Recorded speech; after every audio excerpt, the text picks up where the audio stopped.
সকাল সবাইকে। সবাই কেমন আছো? নিশ্চয়ই ভালো আছো। তো আর একটি নতুন ব্লগে তোমাদের সকলকে স্বাগত। আমি মিঠুয়া। তো এই দেখো সকাল থেকে আকাশের অবস্থা দেখো। কাল রাত থেকে মানে সন্ধ্যে থেকে তো বৃষ্টি হচ্ছেই, প্রচুর বৃষ্টি। আর আজ সকাল থেকে একটু আগে অবধি একটু হালকা বেশ ভালোই ছিল আলোটা। আর এখন দেখো দেখো তোমাদেরকে ব্যাক ক্যামেরায় দেখাচ্ছি আমি, দাঁড়া। এই যে আকাশের অবস্থা দেখো, একবারে ঘোর করে এসেছে। এই যে, তো এইদিকে দেখো কালকে বিকেলে প্রচণ্ড ঝড় হয়েছে। আর এইদিকে কুমড়ো গাছটা দেখেছো একদম ওপর থেকে নিচে পড়ে গেছে। দুটো জালি হয়েছিল, তোমাদের দেখালাম। জালিগুলো আছে কিনা কে জানে। বাপ্পা উঠুক, ওকে বলবো একটু তুলে ঠিকঠাক করে বেঁধে দিতে। আর এদিকে রক্সি পুরো চলে এসেছে বিকু খাবে বলে, ওকে বিস্কুটটা দেবো। আর দেখো বৃষ্টি হয়েছে, গাছের পাতাগুলো দেখো কি সুন্দর লাগছে না, প্রায় সবুজ হয়ে গেছে পুরো পাতা, ধুলোগুলো সব ধুয়ে মুছে গেছে। আর যার রোদ ছিল কদিন, যা গরম ছিল। তো এদিকে বড় মা কাজে চলে এসেছে, আমি এদিকে ঘরে গিয়ে আগে বিছানাটা তুলে নিই। তো আজ যেহেতু নিনি স্কুল নেই, কারণ বৃষ্টিও হচ্ছে, তাছাড়া ওর পরীক্ষা তো সামনে, ওই জন্য এখন ছুটি আছে। আর তোমাদের কি বলবো, ওই জন্য এখন বিছানাটা আগে তুলে নিই। এবার বিছানাটা না তুলে নিলে এদিকে ওকে কমপ্লেন দেবো খেতে। তো বিছানা তুলে এসে দেখছি ও বাবা আমার জন্য চা বাড়ছে, এই যে বরমশাই। তো উনি আজকে হাতে করে আমায় চা দিচ্ছে, এই চাঁদের তো ভাগ হবে না। তো অনেক অনেক ধন্যবাদ বাপ্পা চা দেওয়ার জন্য, ওকে এটাই বলেছিলাম, ওই জন্য ওরও হাসছে। তো আমি মৌ আর বাপ্পা তিনজন মিলে বসে এখন একটু চা খাচ্ছি। বাইরে ওয়েদারটাও খারাপ, এখন বসে বসে খেতেও বেশ মজা লাগছে। এরপরে জানি আমি ছুটবো। তো এই যে তিনজনে মিলে চা খাচ্ছি, খাওয়া দাওয়া হয়ে গেল। এবারে কিছু বাসন কোসন ছিল সেগুলো ধুয়ে নিলাম। তারপরে দেখছি প্রচণ্ড মেঘ করে গেছে আবার। তো বড় মা জামা কাপড়গুলো কেচেছিল সেগুলো তো তোলা হয়নি। তো সেইগুলো এবার তুলে নিয়ে গিয়ে সব আবার আলাদা করে বারান্দার মধ্যে তার খাটিয়ে মেললাম। সামনের ঘরের সামনে একটা বারান্দা ছিল, এই বারান্দাটাতেও মেললাম। মানে চারিদিকে মেলা, এরম সবারই হয় জানি। তা করতে করতে এদিকে একটা বোতলেও জল নেই, আর বৃষ্টিও শুরু হয়ে গেছে, নাহলে আমি চানে চলে যেতাম। তো এদিকে দেখলাম মৌকে বললাম ছেড়ে দে, আমি একবারে বোতল ভরে নিয়ে চানে চলে যাব। তো চান টান করে চলে এলাম, মানে এত ভিজে গেছিলাম তোমাদের আর দেখাতে পারিনি। তো চান টান করে ফ্রেশ হয়ে নিলাম। আর বাইরে এবার খুব বৃষ্টি শুরু হয়েছে, আর বৃষ্টি পড়লে না একদম জলে নামতে আমার ইচ্ছা করে না, মানে যেখানটা ভিজে সেই জায়গাটায় নামতে ইচ্ছা করে না। তো এদিকে চান টান হয়ে গেল, এবার যাব আমি রান্নাঘরে, রান্না এবার কি হবে দেখি। আর নিনি ওখানে পড়ছে। তো ওই যে আমি চুল আঁচড়াচ্ছি, এখন বইপত্রটা পাল্টি করে রেখে দিয়েছে যে এবার মাম্মা আমাকে একটু আদর করবে, সে আদরটা না খেলে। তো এই যে ও একটু নেমে এসে আমার কাছে একটু আদর খেয়ে তবে, নলে ওর এনার্জি আসে না। মাম্মাম একটা আদর করবে, একটু হাম নেবে, তবে ওর এনার্জি আসে। ছোট্ট বাচ্চা পুচু বাবা এটা। তো ওকে আদর করলাম, দিয়ে এবার চলে এলাম মায়ের কাছে। মা এদিকে সবজি কাটতে বসে গেছে রান্নাঘরে, মৌ এদিকে ভাজছে বেসন বড়া। আমি মা আর ও তিনজনা খাবো, নিনিও খায়নি চিনিও খায়নি, মৌ এবার ওকে খাইয়ে নেবে। তো ওই যে মৌয়ের কাজ হয়ে গেছে। এবার এই ডালটা ছিল না, তা বাবা একটু এনে দিল বাইরে বাজার থেকে। মুসুরির ডাল আমার বাড়ন্ত হয়ে গেছিলো, তো মুসুরির ডালটা নিয়ে এলো। তো আজকে কি বানাচ্ছি বলো তো, এই যে 1 কাপ ডাল নিয়েছি, আজ বানাবো আমি খিচুড়ি। কারণ আমাদের শ্বশুরমশাই বাবা কিন্তু খিচুড়ি খেতে খুব ভালোবাসে, বৃষ্টি হলেই বলবে তবে কি আজ খিচুড়ি হবে। তো বাবার জন্য খিচুড়ি রাঁধি, কিন্তু আমরা সবাই খেতে ভালোবাসি।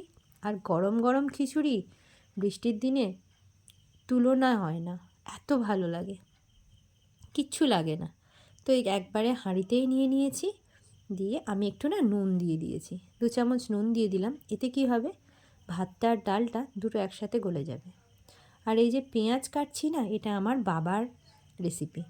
বাবা কি করে, ওই যে কাঁচা পেঁয়াজ আর কাঁচা রসুন, মানে ভাতের চাল ডাল কাঁচা রসুন কাঁচা পেঁয়াজ নুন এসব দিয়ে একবারে ফুটতে দেয়, তাতে ফোটার সঙ্গে প্রত্যেকটা মানে ভাতের মধ্যে যেন গন্ধটা ঢুকে যায়। তো ওদিকে ভাতটা বসিয়ে দিয়েছি, খিচুড়ির চালটার ডালটা, আর এদিকে আমরা খেতে বসে গেছি। মা বললো আমাকে দে, আমি নানুকে খাইয়ে দিই। তো মাও নানুকে খাইয়ে দিয়ে মাও খেতে বসে গেল। আর এই কলাগুলো না একদম ভালো নয় জানো, কালকে তোমাদের হাট থেকে নিয়ে এলো, দেখালাম, কলাগুলো একদম ভালো নয়। তো এদিকে তেলটা আমার বাড়ন্ত হয়ে গেছিলো, তো এই তেল ঢেলে নেব। এবার কি করব বলো তো, খিচুড়িটা যেহেতু হচ্ছে, এদিকে আমি খিচুড়ির জন্য বেশি সবজিপাতিও নেই, আলু কেটেছে মা, আর গাজর, আর একটা বরবটি ছিল, ওই বরবটিটা মা দিয়ে দিয়েছে, বলছে এটা নষ্ট হয়ে যাবে, দিয়ে দিবি। তাই দিয়ে দাও, যাই দেবে খিচুড়িতে চলে যায়, বলো তোমরাই বলো বন্ধুরা, চলে যায় না? কুমড়ো দিলেও ভালো লাগে কিন্তু, বলো। আর এদিকে সবজিগুলো ভেজে নিই, ভাজতে ভাজতে মায়ের সঙ্গে একটু কথা বলছিলাম, গল্প করছিলাম। আর তোমরা আজকে কি রান্না করছো? কার কার বৃষ্টি হচ্ছে কার কার জায়গায় বলো তো?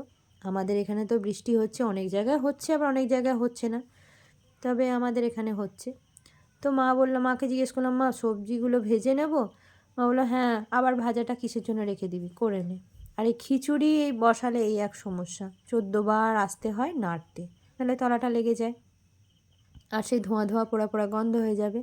আর এই দেখো সবজিটা হালকা করে ভেজে নিয়েছি, দিয়ে দিলাম খিচুড়ির মধ্যে, এবার এখন ফুটতে থাকুক।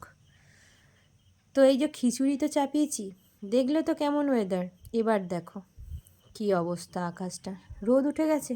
এই যে মৌ সব জামা কাপড়গুলো নিয়ে এসেছে, আর আমাকে দেখে হাসছে যে ক্যামেরাটা করছি না ওই জন্য, ভিডিও করছো। তো এই যে একসঙ্গে এবার জামা কাপড় সব মেলবে, আবার এরপরে জানি না কি হবে।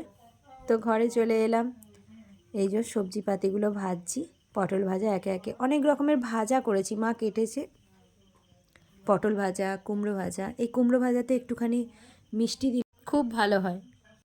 আর খিচুড়ির জন্য পেঁয়াজটা কেটে নিচ্ছি, পেঁয়াজ রসুন দেব, আর ডিম ভাজা হবে, ডিম ভাজার পেঁয়াজটা একবারে কেটে নেব।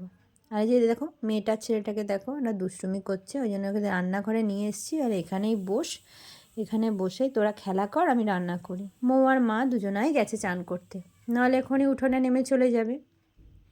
তো এদিকে চাটনি করছি আজকে আমের, আমের চাটনিটাই এখন ভালো লাগে, তবে আমার দেওরের আবার টমেটোর চাটনি দিয়ে খিচুড়ি ভালো লাগে।